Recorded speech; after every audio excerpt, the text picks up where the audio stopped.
আমি প্রতিটি হত্যাকাণ্ডের নিন্দা জানাই।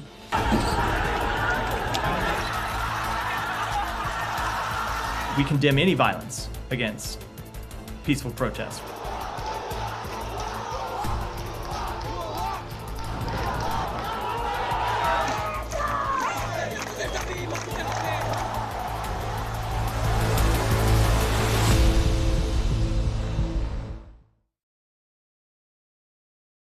Things are getting worse in Bangladesh. The protests are escalating. These are protests against job quotas. A lot of you have been writing to us from Bangladesh. We appreciate your emails, messages and comments, and we'll keep trying to show the full picture to the world. It's not a reassuring picture at the moment. There are armored vehicles on the streets of Dhaka. Riot cops are on the prowl. They're using tear gas and rubber bullets to repel protesting students. Around 32 protesters have been killed so far. More than 500 have been injured, and the death toll keeps rising. It was 6 yesterday, it was 16 in the evening, and now it's 32. So the situation is spiraling out of control. Security forces have unleashed a brutal crackdown, yet the students are not backing down. Prime Minister Sheikh Hasina offered to negotiate with them, but the students have rejected it. They plan to continue the protest. The Prime Minister also addressed the nation on Wednesday. She condemned the student deaths. I seek forgiveness for the souls of those who have died. I express deep condolences to their family members. I firmly declare that those who carried out murders, looting, and violence, whoever they are, I will make sure they will be given the appropriate punishment. The threat hasn't worked. Hundreds of protesters gathered in Dhaka, many of them carrying large sticks. They set fires in the middle of the road, attacked public property, and faced off with police officers. Take a look.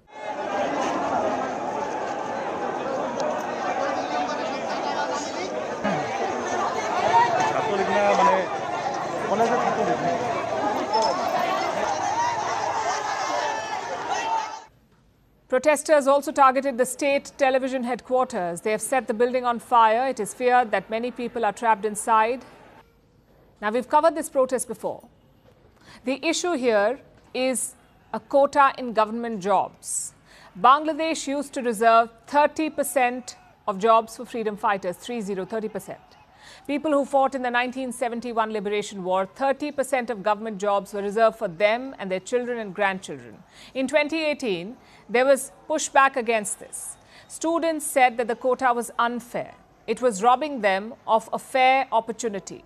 So in 2018, the quota was abolished. But this month, Dhaka's High Court reversed it.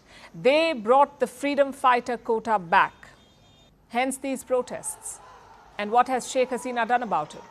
At first, she was dismissive, which made the students even more angry. But now she's trying to restore order. All schools and colleges have been shut indefinitely in the country. Security agencies have been deployed and mobile internet has been suspended. But the problem has not been solved. Bangladesh's Supreme Court will be hearing this matter next month. The government wants to expedite the hearing. But what happens if the top court also upholds the quota? Then it is up to the government again. Prime Minister Sheikh Hasina says she is open to reforming the quota, but to what extent it's not clear. Plus, the quota has benefited her allies, so protesters ask, why would she reform it? It's a fair question. This unrest poses two main challenges to Sheikh Hasina. First is Western scrutiny. The US and Europe had criticized Bangladesh's recent elections. They said it wasn't free or fair. Hasina had brushed those claims aside. But this unrest is fresh ammunition for the West. Listen to the US State Department. We've been watching this matter very closely, both from our embassy and officials here in Washington have been monitoring the protests, have seen the reports of people dying, being killed in the protests. And we, again, call on the government to uphold individuals' rights to protest peacefully.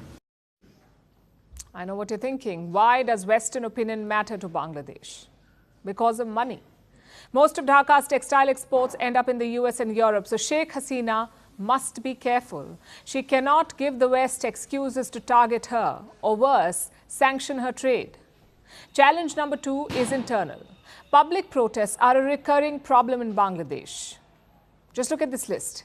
In 2010, garment workers protested. Hundreds of them took to the streets. They attacked vehicles, burnt tires and smashed shops. In 2013, the Shahbag protests happened.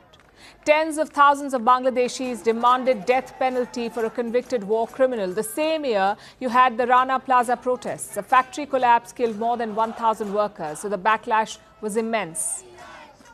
In 2018, Bangladeshis protested for road safety. The same year, they also protested against the 30% quota. And in 2022, the opposition organized a massive movement. Tens of thousands gathered in Dhaka. They demanded Sheikh Hasina's resignation. Now, this recent past makes one thing quite clear. Public protests are worryingly common in Bangladesh. The question is why? Government failure is one reason, but so is the nature of Bangladeshi politics. Sheikh Hasina has been in power since 2009, and in this period, she has cracked down on opposition leaders. They're unable to beat her at the polling booth. So what do? They hit the streets, especially the Jamaat-e-Islami.